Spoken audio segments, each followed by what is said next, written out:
حبيبي شو تقول لو نطلع بالكريسماس نحتفل؟ حالنا حال العالم.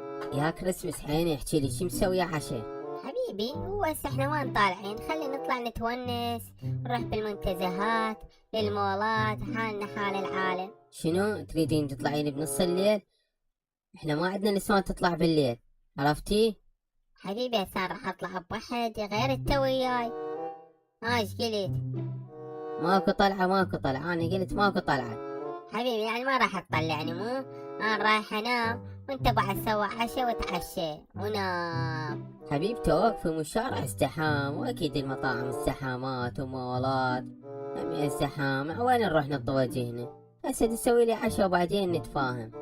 ايه المطبخ همين ازدحام. يلا امري لله، يلا امشي نروح.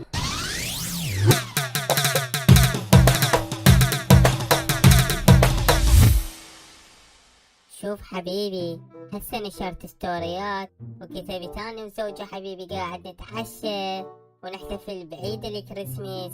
اليوم راح يموت القهر، اليوم كل ساعة انشر صورنا. اليوم طقيت 150 صورة، اليوم اظل انشر للصبح بيهن الا موت القهر. تدرين انا هم راح يقتلني القهر، لان المطعم اللي قاعدين فيه غالي، وعلى هذا العشاء يمكن لو انكتل لو اغسل مواعين، والفاتورة راح تجينا تهلهل. لا حبيبي، هو احنا شو نزلنا حتى هالقد؟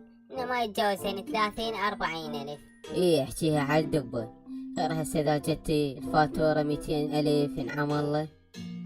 ليلة سعيدة إن شاء الله، سنة خير وبركة عليكم. استاذ الحساب 175 ألف، زائد إكرامية العمال 25 ألف، مجموع الحساب 200 ألف.